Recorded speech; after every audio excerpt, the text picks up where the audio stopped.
अस्सलाम वालेकुम। वालेकुम सलाम। भाईजान कैसे हैं आप? अल्हम्दुलिल्लाह। नाम आपका? अदनान बलोच। अच्छा, बलोच हैं आप? जी बिल्कुल। जबरदस्त हो गया। आप भाई बलोच भाई मिले हैं अभी। आज हम इस बारे में, इशू के बारे में फुली तरह अच्छी तरह से डिस्कशन करते हैं। भाई क्या लग रहा है यार, क्या हालात चल रहे हैं बलूचिस्तान में, उससे आप आगाह हैं? क्या हो रहा है ये? मतलब कि बेसिकली हम यहाँ पे अभी पंजाब में रह रहे हैं ना, हमारी सबसे बड़ी इशू भी सिक्योरिटी की है। हम वहाँ अपने घर और अपने बंदों को इसीलिए छोड़ के यहाँ पे हैं कि ताकि हमारी ज़िंदगी यहाँ पे महफूज हैं। मतलब ऐसी सिचुएशंस हैं वहाँ के कि हम मजबूर हैं, अपने घर बार सारे छोड़ के यहाँ पे रहने पर मजबूर हो गए हैं। वहां पर, यहाँ पर तो कहा जाता है कि बलोची लिबरेशन आर्मी के अंदर जाकर तो वहां पर पाकिस्तानियों को खतरा, यहाँ से पंजाबी जो भी जाता है बसों से निकाल कर उनको मार दिया जाता है। तो यहाँ पर तो पूरे बलोची बदनाम है। देखें, अगर यहाँ पे हालांकि हम यहाँ पे रहते हैं ना, काफ़ी दफ़ा हमें आम पंजाबी हमें इस निगाह से देखते हैं कि भाई हम भी वही मतलब हरकतें करके यहाँ पे आए हैं। हालांकि हम ये नहीं सोच रहे हैं कि एक ग्रुप है, मतलब हर बलोच उस ग्रुप में नहीं होता, हाँ ठीक है। लेकिन फिर भी हमें उस निगाह से देखा जाता है। हम यूनिवर्सिटी में होते हैं या तो यहाँ पे घूम रहे होते हैं, हमारे शलवारें देखकर ऐसे देखते हैं जैसे हम कोई आसमानी मखलूक हों। टेररिस्ट है कोई, हाँ, दहशतगर्द है। कोई टेररिस्ट है, हमें टेररिस्ट की निगाह पे देखे जाते हैं। हालांकि हम अगर इलाके में भी जाते हैं हमें इसी निगाह से देखते हैं, हम यहाँ पे भी होते हैं हमें इसी निगाह से देखते हैं। मतलब हमारे लिए माहौल तंग किया गया है। सही। हम यहाँ पे भी होते हैं, कभी कभार हमारे साथ ऐसे सीन्स होते हैं, ऐसे वाक़यात हो जाते हैं कि अनएक्सपेक्टेड। अनएक्सपेक्टेड होते हैं। लेकिन वैसे वाक़तन अगर हम सोचें, पंजाब के लोग हैं बड़े बहुत अच्छे, कोऑपरेटिव भी हमारे साथ, अल्हम्दुलिल्लाह वो अच्छे बंदे हैं। हमें यहाँ पे मतलब ऐसे भी बंदे मिलते हैं कि वो तासुब की निगाह हाँ से बिल्कुल देखते हैं, होते हैं। लेकिन अच्छे, ऐसे भी हर बंदे। माशरे में अच्छे बुरे लोग होते हैं। तो ये बलोची जो लिबरेशन आर्मी बनी है, ये चाहते क्या है? इनका मुतालिबात क्या है? क्या पाकिस्तान की रियासत उनके मुतालिबात पर पूरा नहीं उतर रही? वो चाहते क्या है भाई, क्या चाहते हैं? देखिए, अगर हम 1947 से लेकर आज की अगर हिस्ट्री देख लें, अगर इससे पहले की भी देख लें ना, जी। तो मसला मिसमैनेजमेंट की है। हाँ मिसमैनेजमेंट की है। कहाँ से शुरू हुई, कैसे शुरू हुई, सब हिस्ट्री सब वाज़े तौर पर बता रही है कि मतलब सारी मैनेजमेंट की वजह से हो गए हैं। अभी मतलब अभी आप खुद सोच लें, जब 1947 से बलूचिस्तान का मसला अलाइदगी पसंद का नहीं था। अगर हम देख लें, पहले उनके मसले उनके वसाइल्स थे। हम अगर अभी देखिए 4 फेजेस हुए हैं ना, इससे पहले ये तो 2003 की फेज चल रही है इंसर्जेंसी की। इससे पहले भी 4 फेजेस 3 हुए हैं। फेजेस हुए हैं। एक तो 1948 में हुई है, जो कि कलात के ऊपर कहते हैं कि मतलब हिस्ट्री के बकौल हिस्ट्री तो मतलब कब्जा हुआ है कलात के ऊपर। तो उसके अगेंस्ट में जो प्रिंस करीम खान थे, जो कि खान ऑफ कलात के भाई थे, उसने इंसर्जेंसी शुरू की। उसके बाद जो इंसर्जेंसी शुरू हुई थी वो तो 1958 वन यूनिट के खिलाफ हुई थी, जो नौरोज खान ने शुरू की जी थी। बिल्कुल। अगर हम नौरोज खान की भी देख लें, वो किस बिना पे उसने हाँ इंसर्जेंसी सही शुरू बात है। की। उसने वन यूनिट की बात की कि भाई हमें एक सूबे की निगाह से देखा जाए, हमें रिसोर्सेज देने चाहिए। अभी जो तीसरी जो लहर शुरू हुई थी इंसर्जेंसी की, वो 73 में क्यों हुई थी? क्योंकि इस बात पे हुई थी कि अताउल्ला मेंगल 1973 में चाहते थे कि सरदारी निज़ाम ख़त्म हो जाए। हालांकि वो खुद भी सरदार थे, लेकिन सरदारी निज़ाम के ख़त्म करने के लिए वो चाह रहे थे, लेकिन भुट्टो ने क्या किया, उसको वहाँ से गवर्नमेंट से ही उतार दिए। तो मतलब अब अगर हम सारी चीज़ें एवेल्यूएट करें, जब फोर्थ फेज आ जाती है 2003 की, तो हम देखते हैं कि मुशर्रफ और भुट्टी की कितनी बड़ी कॉन्फ्लिक्ट होती है। कॉन्फ्लिक्ट होता है बिल्कुल। अला सब अगर हम सब चीज़ें देख लें ना, तो मिसमैनेजमेंट आ जाती है। कैसे हुकूमत मतलब इस चीज़ को सीरियस ले ही नहीं रहा है। अभी हम रिसेंटली देख लें, अभी जो बोलान में ये जो वाक़या हो रहा है, हाँ ऐसे लगता है कि मतलब कोई कंसर्न ही नहीं है। मतलब मुल्क में एक बड़ी इतना रेलवे, बड़ा। हाँ हाँ सही रेलवे बात। स्टेशन, रेल मतलब हाईजेक किया गया है, लेकिन फिर भी ऐसे ऐसे तासरात दिए जा रहे हैं, कुछ हुई ही नहीं है। यही यहाँ पर थोड़ा टोकना चाहूंगा। यही इतने वाकयात देखो, जो 26/11 था, हाँ। जो 11 था, वो अमेरिका में हुआ। अमेरिका ने क्या किया, दो मुल्कों को सफाई हस्ती से मिटा दिया, अफगानिस्तान और ईरान को। तो बिल्कुल। हमारे लाइक जानों की कोई कीमत ही नहीं है। कोई वैल्यू ही नहीं है। क्या कहना चाहेंगे इस बारे में? देखिए ना, हमारे तासुरात आप देख लेना, अभी दो ऑर्गेनाइजेशंस हैं। अब हमास की मिसाल ले लें और बीएलए की मिसाल ले लें। अब हम बंदे से पूछ लें तो वो किस निगाह से देखेगी दोनों को, बिल्कुल सही बात है। किस निगाह पे देखेगी? तासुबात हैं। हालांकि अपने हक की बात करना, अभी भी जितने भी मिसिंग्स हैं, या तो महारंग बलोच है या तो मंजूर पश्तीन, वो क्या मांग रहे हैं? वो यही राइट्स। मांग रहे हैं कि राइट्स मांग रहे हैं। वो ये नहीं कह रहे कि हम अलहदा पसंदी चाहते हैं या तो हम अलहदा मुल्क चाहते हैं। वो कह रहे हैं कि भी हम जो भी आप लोगों ने पकड़े हुए हैं उनको मंजर आम पर ले आए। कानून है, आपके आइन आइन है। जब एक मुल्क में एक उसके मतलब उसके शहरी ये इसलिए उस शहर में रहते हैं कि वहाँ पे रूल्स और रेगुलेशंस हैं। अगर एक मुल्क में रूल्स और रेगुलेशन ही नहीं रहेंगे, कोई कानून ही नहीं रहेगा, तो उस मुल्क में रहने के लिए क्या वजूहत होंगे? मैंने मतलब हर वक्त हम कंफ्यूज होते हैं। अभी हम देख लेना, मतलब कि वहां पर आप कहना चाह रहे हैं कि आजाद आप बाहर नहीं घूम सकते, नहीं घूम अगर सकते। आजाद घूमो तो कोई उठा के ले जाएगा या कोई मार दिया जाएगा, ये सिनेरियो से वहां पे। देखें वहाँ की सिनेरियो का हम अगर बात कर लेना, जैसे कि मैं एक आम शहरी हूँ, मेरे लिए बलूचिस्तान के। बलूचिस्तान की आम शहरी हूँ। ना मुझे कोई फर्क पड़ता है क्या हो रहा है क्या नहीं हो रहा है, ना ना मैं एक फ्रीडम फाइटर हूँ। लेकिन मैं एज अ आम शहरी, अगर मैं हकीकत की बात कहूँ ना, मुझे वो पहाड़ वालों से डर नहीं लगता। मुझे अगर डर लगता है तो अपने हिफाजत, मेरे हिफाजत करने वालों के मुझसे डर लगता है, उन्हीं से मुझे डर लगता है। मुझे ये हक नहीं कि मैं अपने बागात तक चला जाऊं। मेरे मतलब मुझ में ये हक मेरे पास नहीं है वहां पे कि मैं खुली आसमान के नीचे सांस ले लूं। ऐसा क्यों है? देखें, यहाँ पे रहकर यहाँ पे रहकर मतलब ये इन चीज़ों पे सोचना आपको मतलब आपको जवाब नहीं मिलेगा।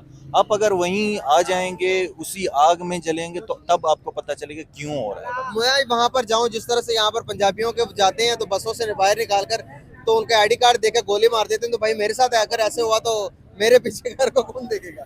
देखिए, सिर्फ आपको नहीं मारा जाता, हाँ। हम वही इलाके के बाशिंदे हैं, हमें भी मारा जाता है। ये नहीं है कि सिर्फ पंजाबियों को तो भाई निकाल कोई के पैसे दे रहा है उनको मारने के, अपने बंदों को तो भी मार रहे हैं, तो ये तो फिर भाई यही तो बात पता चल रही है कि कोई ना कोई तो फंडिंग कर रहा है उन्हें कि भाई इन्हें भी मार दो उन्हें भी मार दो। एंड पे कौन रहेंगे? वही दहशतगर्द देखिए जमात ना रहेगी। देखिए ना, जो कर रहा है गलत कर रहा है, लेकिन बात यह है कि हम किसको टैक्स देते हैं हमारी हिफाजत करने के लिए? हाँ सही ये बात है। सोचनी पड़ेगी ना। बिल्कुल सही बात हम किसको टैक्स देते हैं? है। हम टैक्स देते हैं कि वो हमें सिक्योर करें।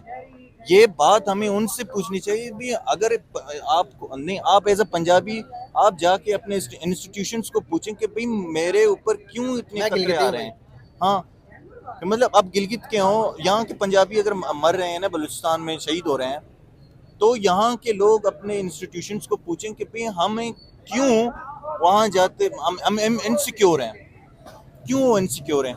वो मतलब टैक्स पे कर रहे हैं, वो अपने आप को सिक्योर बनाने के लिए वो इंस्टीट्यूशन को कायम की हुई ना, तो क्यों वो अपने काम अभी तक उस तरह नहीं कर रहा है? बिल्कुल सही होगा, बिल्कुल मैं समझ रहा हूँ। जिस तरह से आप देख रहे हैं कि आप कहना चाह रहे हैं कि भाई मैं टैक्स भी दे रहा हूँ, हर चीज़ में जो मेरी जिम्मेदारी है मैं अदा कर रहा हूँ। जो हमारे सिक्योरिटी अदारे हैं उनको हमारी जानों की हिफाजत करनी चाहिए कि भाई ये क्यों हो रहा है। ये एज अ बलोची खुद परेशान है कि वहां पर जो हो रहा है कि भाई कह रहे हैं कि मेरी अपनी जान सिक्योर नहीं है, क्योंकि पता ही नहीं चल रहा कि कौन आकर उठा ले कौन आकर गोली मार दे। वहां की इस किस्म की सिचुएशन बनी हुई है। किस तरह से देखते हो कि अगर हम पीछे थोड़ा सा पीछे जाएं तो 71 में देखें तो हम सेम इश्यूज, अगर सेम इश्यू तो नहीं कह सकते, आप देखेंगे तो हमें जो कि उस टाइम थे बंगाली, हमसे क्या चाहते थे? वो यही चाहते थे कि भाई जुबान में हमारे हिस्सा दे दो और हमारे जो राइट्स बनते हैं वो दे दो। तो क्या सेम सिनेरियो नजर आ रहा है कि आपसे बलोची भी यही मांग रहे हैं या कुछ और सिनेरियो ये? बिल्कुल यही बात है जो आपने कहा ना। चाहे हम अगर देख लेना हिस्ट्री को, अगर हम मद्देनजर रखते हुए देख लेना, इससे पहले जितने भी रिसोर्सेज की डिस्ट्रीब्यूशंस थी, किस वजह से, किस चीज़ के बेसिस पे हो रही थी? लैंड की बिहाफ है। क्योंकि पाकिस्तान की जो ये अभी के जो पाकिस्तान है ना, इसकी पॉपुलेशन इतनी नहीं थी, लेकिन उसकी लैंड एरिया बहुत ज़्यादा थी। तो लैंड के बेसिस पे रिसोर्सेज डिस्ट्रीब्यूशंस उनकी हो रही थी। अभी जब 71 के बाद जब पाकिस्तान अलग हो गया, वेस्ट पाकिस्तान अलग हो गया, ईस्ट पाकिस्तान सॉरी अलग हो गया, तो वेस्ट पाकिस्तान ने क्या किया? कि लैंड की जो डिस्ट्रीब्यूशंस थी रिसोर्सेज की, उसको कैंसिल करके उन लोगों ने क्या करते पॉपुलेशन के ऊपर कर दिया। जो नाइंसाफी बंगालियों के साथ हो रहा था अब बलोचों के साथ हो रहा है, बलोचों को छोड़कर सिंधियों के साथ हो रहा है, सिंधियों को छोड़कर बाकी सारे सूबों के साथ हो रहा है, सिर्फ पंजाब इसको एंजॉय कर रहे हैं। अभी आम बच्चा, आम लोग ये जब देखेंगे तो वो क्या सोचेंगे? हाँ। मतलब ये कभी कभार मैं खुद सोचता हूँ कि आम जो पढ़े लिखे नौजवान है वो क्यों इस हद तक चले जाते हैं कि पहाड़ों तक चले जाते हैं। ये सोचने की बात है, पढ़े लिखे नौजवान बिल्कुल यार, सही बात। मुल्क हमारे होना ये चाहिए था कि वो उनको ये मुल्क संभालनी चाहिए थी, वो क्यों उस हद तक पहुंच गए हैं कि वो खुदकुश कर रहे हैं। खुद कुछ धमाके कर रहे हैं, बिल्कुल सही बात। ये सोचने की भाई बात 3 है। से 4 लड़कियां मैंने खुद देखी हैं बीएलए की, जो कि बसों के नीचे जाकर खुदकश धमाका किया है। कुछ ट्रेन के स्टेशन पर जाकर ऐसे के खुदकश धमाका करके, यार इतने इसके लिए।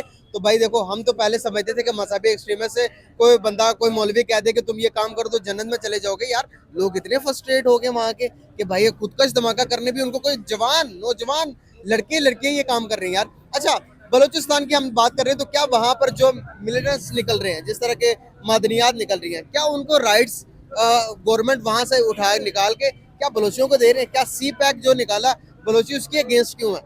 इसके बारे में बात करूंगा। गवादर बन गया, उसके बाद वहां पर आप देखेंगे एयरपोर्ट बना दिया, तो उसके अगेंस्ट बलोची क्यों है भाई? ये भी तो एक बहुत बड़ी बात है। देखिए जैनी, अगर हम सीपैक की मिसाल ले लेना, पाकिस्तान में सबसे बड़ी प्रोजेक्ट सीपैक है।